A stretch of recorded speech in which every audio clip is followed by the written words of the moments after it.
What's up again, everybody? It is day 3, or technically it's day 4, but like it's day 3 that we're covering. This is day 3 of spoiler season. These are them. These are the spoiler cards that we're going to talk about today. We're only going to talk about yesterday's cards, but some are already coming out right now for day 4.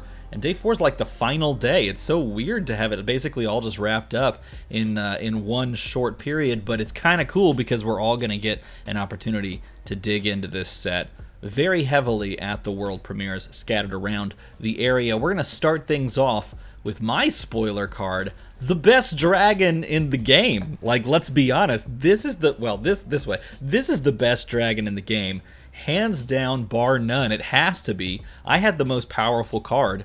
Just trust me on that. It's by far the most powerful card. Invoke Thamai is a 2-cost, 3-block Draconic Invocation that when you play it, after you pitch 2 resources into this, you play this, you just transform target Ash you control into Thamai. Why is this the best dragon? It costs 2. You can play this on a quad red hand. That is very good. Early game, like, you just slam this down. It just makes perfect sense. You draw into 4 reds. You're like, okay, do I really just want to block out and do nothing with my hand and kind of fill up my graveyard with red cards? Or, like, what do I want to do here? I think I'll just play this dragon, because when I play the dragon, I get a 3-4. That's good stat lines. A 2-cost 3-4. Have you ever played any card game? A 2-cost 3-4 is overstated. Think about, like, the ways that your opponent has to remove this. First of all, if you read the effect, they can't remove it on your turn. So, like, there's no way for them to, like, instant respond kill this, because they have to respond to the playing of Thamai before Thamai actually is created. And so, like, if you're playing against a wizard and the wizard wants to, like, slam down 4 damage onto this and just get rid of it, they can't, because it's not created yet. It forces them to play out, like, any weird tricks, like instant Art of War for defense, like things like that you see at very high levels. This forces that out early. It makes your opponent make decisions that are counterintuitive to their timing. If your opponent is playing Oldhim, and Oldhim is playing all defense reactions, you murder them. You absolutely butcher them, because their hand can't defend anymore. And I love that. I love that so much. And then it goes back to their turn. They have to remove this with an attack for 4. Which a lot of decks can do, right? Like, that's kind of that breakpoint that people try to target, is at 4 damage, but it's being sent at this dragon, and it's not necessarily being sent at you, which is really good. Now, the one thing that you may want to consider when you play down Thamai is that because you're playing this on top of Ash, Thamai, if you attack with it and it is blocked with a 6-power attack, will be destroyed right there. Phantasm will pop and your turn is over, and then all of a sudden, they don't have to destroy it on their turn. So this may be a dragon that you throw out there and just make your opponent do something about. And then, attack with advantage if your opponent is a class that doesn't run a lot of 6 attacks. Yep, best card in the game right there. Boom! Nailed it! Thank you, Legend Story Studios. You're so awesome. That's a good one. Hey, while I say this, I should also say all of these cards were all spoiled in fantastic fashion by the variety of people that spoiled them, so you should go check out all the content creators. Link in the description if you want to see all of the spoilers in their original form. Invoke, are you ready? Here's how you pronounce it. Vinserakai. That's how I'm saying it. Vinserakai. Invoke Vinserakai is a 3-cost dragon. And this one's really interesting because when you invoke this, it comes in as a 6-1. A 6-1, so it's like a Kadachi away from death, right? But it says whenever it hits a hero, it deals 3 arcane damage to them. So in other words, you play this out. It has go again, assuming you do the tricks that Dromai needs to give it go again. You play this out, you attack with it.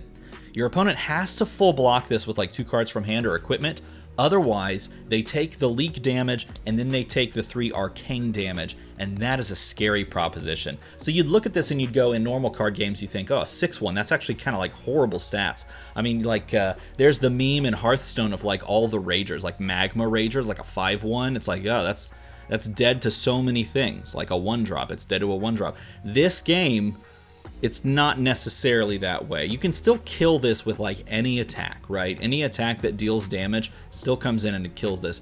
But the threat of playing this and then immediately attacking with it, and then having your opponent kind of make the mental gymnastics of, okay, do I take like 2 cards out of my hand and block this, and then just, commit to a 2-card hand next turn, or a 2-card plus an arsenal hand next turn, and then kill this, or, you know, do I take some leak damage, then take the arcane damage, and then have like a full hand, and then like do a bunch of stuff, and then at the end of my turn kill the thing? Like, that's the question that you have to consider, because it's all going to play out very differently. Now, I think you can technically attack into this. Like, all the dragons are not like Spectra, so you can attack into them and like still have a turn after that.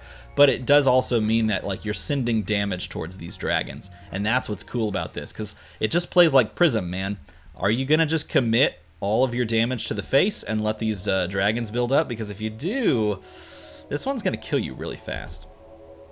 Invoke Necria. Necria looks incredible. I would imagine that this is the dragon. By the way, all these dragons are from different regions. Look, this one's from the Red Desert, which if we had to pin on a map is, well, I'll just do a video on it. Let's be honest. After all the dragons are revealed and we can get all kind of like the flavor text, I'll just do a video on where all the dragons are. Thamai, if you will go back here, Thamai is from Solana, which is really cool. I think that was super flavorful to get to spoil that. Vincerakai from the Red Desert. How can you look at Necria and not just assume that it's from like the Demonastery? It's crazy. Necria attacks, I think it's a literal 4/7, which is so bonkers. It's a 4/7. Gross. But it's a 3-cost 4/7 that when it attacks, or when it deals or is dealt damage, put a -1 health counter on her and create an ash token. So as the dragon is dying, it's kind of dissipating into more ash. And it's basically on its own clock as well, because if it deals damage, it'll clock itself and it'll create more ash, which is super cool and thematic. Well designed. But just want to say, I think that is really, really cool. All of the dragons that I've seen are like, yes, please. Yes, please. Yes, please. Rising Resentment is a Draconic Ninja attack action card. It costs nothing. It attacks for 3. You may go, it's a 0 for 3. That's not bad. It's like the Head Jab of old, right? Blocks for 2. It's exactly like Head Jab, except this one says, go again. So it's already Head Jab. Then it says, when Rising Resentment hits, you can banish an attack action card from your hand with cost less than the number of chain links you control. Draconic chain links, of course. If you do, it costs 1 resource less to play, and you can play it this turn. So if your opponent lets this hit, then you look at the number of chain links that are Draconic that you control. So if, like, for example, if you attack with a Draconic attack and then attack with Rising Resentment, that's 2 Draconic chain links, okay? You can banish an attack action card with 1 cost or 0 cost. Okay, does that make sense? Because it's less than the 2 Draconic chain links that you control. So you can banish a 1 or a 0 cost card, and then it's also reduced by 1 to play. So if you banish a 1 cost, then it's a free attack, which is really good when you think about Mounting Anger, which is a 1 for 4, blocks 2. That says when it hits, you can banish an attack action card from your hand with cost less than the number of chain links you control that are Draconic. If you do, it gains +1, and you may play it this turn. So this one can help you pay and play this one, which can help you really not pay for, but like buff up and play this one, which is kind of funny. Engulfing Flame Weave costs 2. It attacks for 5, and it says when Engulfing Flame Wave, I should say, not Weave, Wave, hits, reveal the top card of your deck. If it's an attack action card with cost less than the number of Draconic chain links you control, you banish it, and then you can play it this turn. So in other words, if you've gone like, really, it doesn't even matter about these other 2 cards. If you just play like Draconic Thing, Engulfing Flame Wave, banish the top. Basically, any of the Draconic or any of the attack action cards that you would want to put into a ninja deck are going to be less than 3 cost. You'll just be able to play it for free this turn. So in other words, this one is a must block because it will pull stuff off the top of the deck. And you can make it a 6 power attack with Mounting Anger, hitting its thing. Like if Mounting Anger hits and allows you to do your thing, then go into Engulfing Flame Wave, and then that can push 6 damage. Yeah, it's a really cool little pseudo combo line design that I really like. These are not combo cards.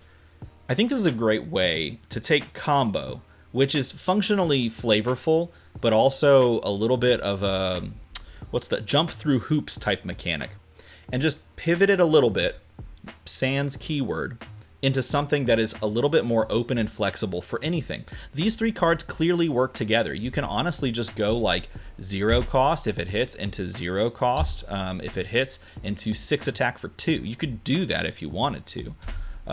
But you don't have to, because you can snake together, not sneak together. Well, maybe sneak together, I don't know. Put together multiple attacks with this that aren't necessarily these 3 cards. So very flexible. Running lots of these, though, does mean that you're introducing a lot of 2 blocks to your deck. So there's that. Double Strike, this card's good. It looks weird, right? Because it's a 0 cost, attacks for 1, and it blocks for 2. You'd think that's kind of bad, right? But when Double Strike's Chainlink resolves, you banish it, so it goes off to the banish zone.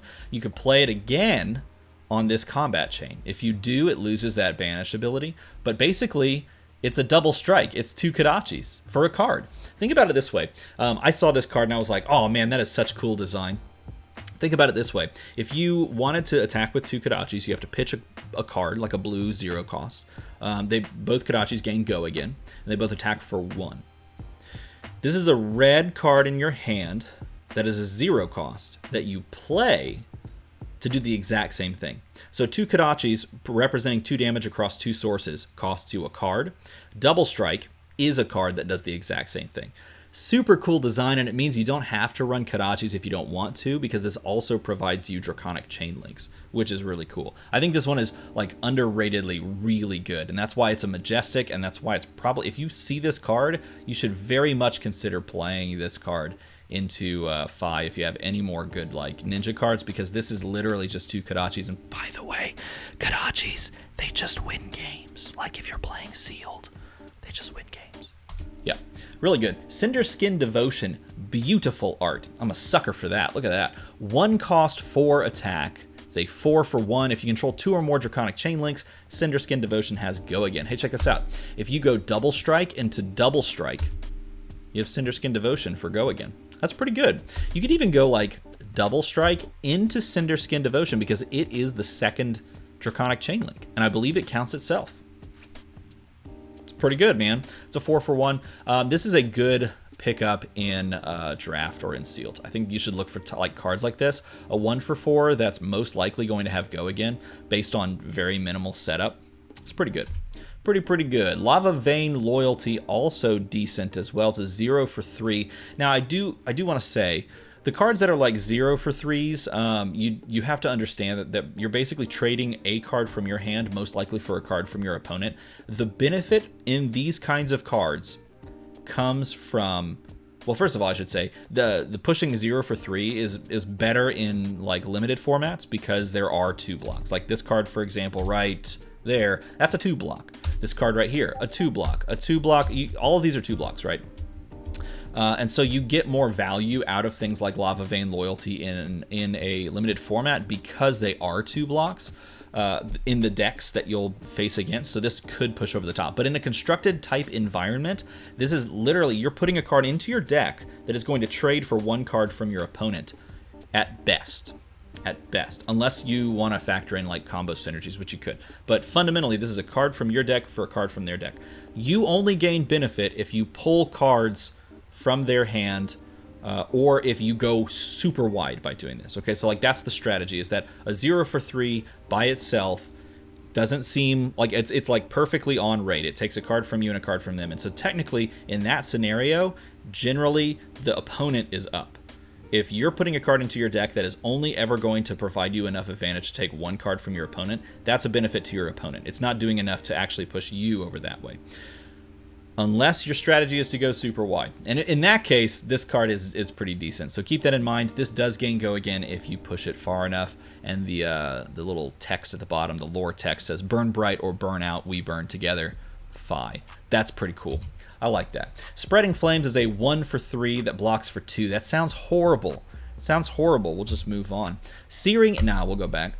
Draconic attacks you control have +1 while their base attack is less than the number of Draconic Chainlinks you control. Go again. All right, math time. If you, this is one of those brain bending cards. Like you're gonna pull this at like a pre-release. Everybody, you're gonna pull this at pre-release, and you're gonna have to like literally get dice out and like count. Okay, but it's not too terrible. Look, you play this card. and then you play another Draconic attack. Okay, let's say you start with Spreading Flames as Chainlink 1, and then you have, Chainlink 2 is a 1 power attack. Because Chainlink 2 is a 1 power attack, the second Chainlink is higher than the actual attack of the card. It buffs. The card buffs. Okay, so it basically looks at the Chainlink that you're on, it looks at the base attack. If Chainlink 3 is a 2 power attack, it'll buff, right? This is how it functions. Their base attack is less than the number of Draconic Chainlinks you control. Now, I will say this. I think this card is the reason we don't have Stubby Hammerers. I mean, there's a variety of cards that could say, but I think this one in particular, super gross. Because again, this is base stats. Base stats. So if you go wide with a bunch of 1 or 2 attacks, they all basically get buffed if you start with Spreading Flames. Right? Are you seeing that? Because like Chainlink 3, 4, 5, they're all 2, right? So they're all getting +1. Stubby Hammerers does not affect the base, or I mean, this card looks at the base. It doesn't look at like what the modified stat is. So Stubby Hammerers would base like buff across the board, and then this would buff across the board a second time. If you went Spreading Flames into a bunch of like card draw on this, ooh, that would be nasty. So this card is not bad. It is very good, and it's going to make your opponent like scratch their heads and go, that's a lot of extra damage. And yes, it is. It is a lot of extra damage. Plus, I want to say this card makes cards like this one better. Okay. Searing Emberblade. Sword. It's a sword. A lot of people were like, this sword's not good. Once per turn action, pay 2 to attack. If you control 2 or more Draconic Chainlinks, Searing Emberblade has go again. Again, I think it's important to understand, the goal with cards that attack for 3 are not just to match. They're not just to match. The point is to go so wide that you're getting value out of your opponent by stripping their hand and pushing damage over the top. Not with cards like this, but this contributes to that, right? Because eventually your opponent goes, okay, so he's coming at me, or she's coming at me with a 3 power attack or this 3 power weapon. Do I commit to that? What if there's something worse down the line? It's the same question that you ask about Kodachis, right? Like when you play Ninja back in the day, you go, okay, this is a Kodachi. It's like a Kodachi for 1. I just take that, right? Until the point where you can't just take that. It's the same thing with Searing Emberblade and other things that attack for 3. Now, is this super fantastic? The fact that it provides you another Draconic Chainlink might be. It might be. Do you want to play Kodachis instead of this?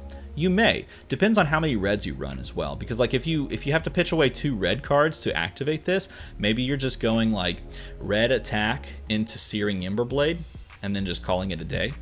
You could be just like bluffing your opponent that way, or you could be setting the bottom of your deck with this card, so it does allow you to cycle a little bit. Keep that in mind.